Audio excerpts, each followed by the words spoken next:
Runner spots are spots where graffiti runs a little longer than normal. And while it can be a challenge to find spots like this, it's not impossible. And in any environment you find yourself in, you can find a runner spot. I currently live in Asheville, North Carolina, which on paper is a small town in the mountains. But in reality, Asheville has multiple different types of environments in it. So let's go outside and take a look at some spots where we can go and get up, and more importantly, stay up.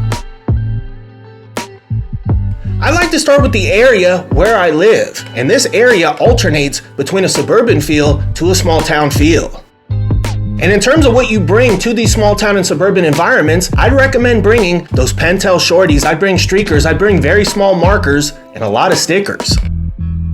And in the parts of my area that feel more like a small town, runner spots are right there in plain sight.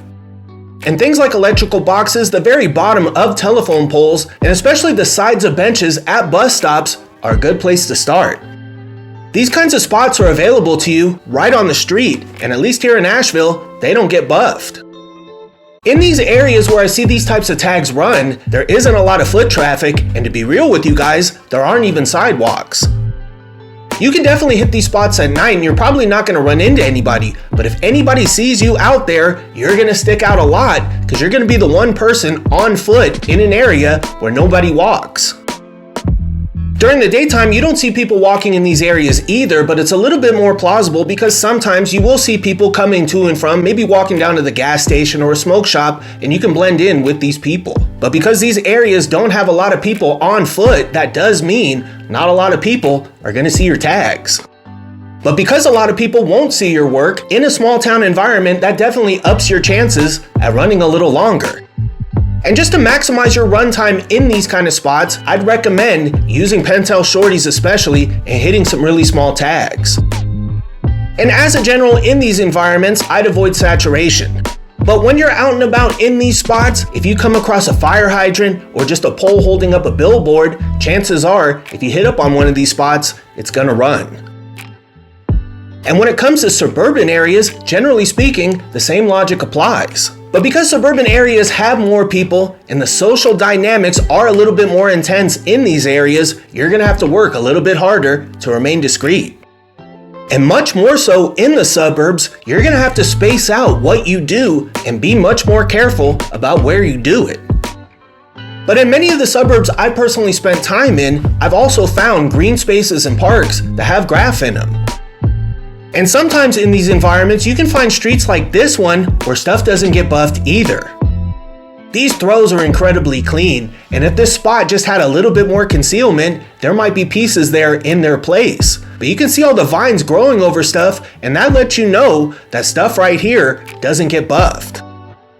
But I've also found that these suburbs also have lesser traveled and lesser inhabited areas, or just straight up areas that have a stigma attached to them so people don't go to them. And for some of them, in my experience, you don't even have to explore all that much. And in areas that have a lot of strip malls, that have a lot of commerce, you can usually just walk right off your main drag and you can find a Cuddy spot or a runner spot not too far from the curb. And if you're in a suburban environment like this, these kind of Cuddy spots are what you should focus on. And on the flip side, finding Cuddy spots in a densely packed urban environment can be a challenge. And here in Asheville, our downtown area reminds me a lot of Berkeley, especially the area around UC Berkeley and Telegraph Avenue. But considering that it's 4th of July weekend, there's gonna be hella drunk fools down that way and a gang of tourists all up in the mix, I'm not trying to go downtown. So instead, I'm gonna take you guys over to a street called Haywood Road in West Asheville. This is an area that has a lot of restaurants, there's a lot of small businesses, and there's even a lot of art just right there on the street, and there's usually a lot of people around. And in terms of the challenges that you would face in an environment like this, some of these challenges are going to be presented by heroes, but the biggest thing you're going to have to worry about is getting buffed. And if you saturate an area like this, chances are you will get buffed and you're going to get everybody else buffed too, but there is less of a chance of you being ID'd like there would be in a small town or in the suburbs. In talking about runner spots like this in urban environments, I do have to say the term runner spot is relative. And something running for a week straight in a neighborhood like this will be a long time, but a week in a different setting is almost nothing at all. And your best bet for runner spots in these environments are trash cans. Given that they were created to hold garbage, people don't put a lot of effort in buffing them. And if you find a garbage can that has a gang of tags on it already, you can be sure yours are gonna run too. I can also add that when you're in these environments and you're on the main drag, if you leave the main drag, you're gonna start seeing graff. And if you see a bunch of it concentrated in one place, there's your runner spot. And along with garbage cans, anything that's been abandoned should be a priority. You might not be able to hit this place in the daytime and you might have to come back later, but you can be sure for as long as this place is abandoned and nobody owns it, it's not getting buffed. And when you're away from the main drag, you can also hit up on the backs of signs and on the backs of traffic signals, and those things tend to run. But because you're in a densely packed environment, you're not gonna have a lot of time to work with. So I'd recommend just slapping a sticker down and being on your way.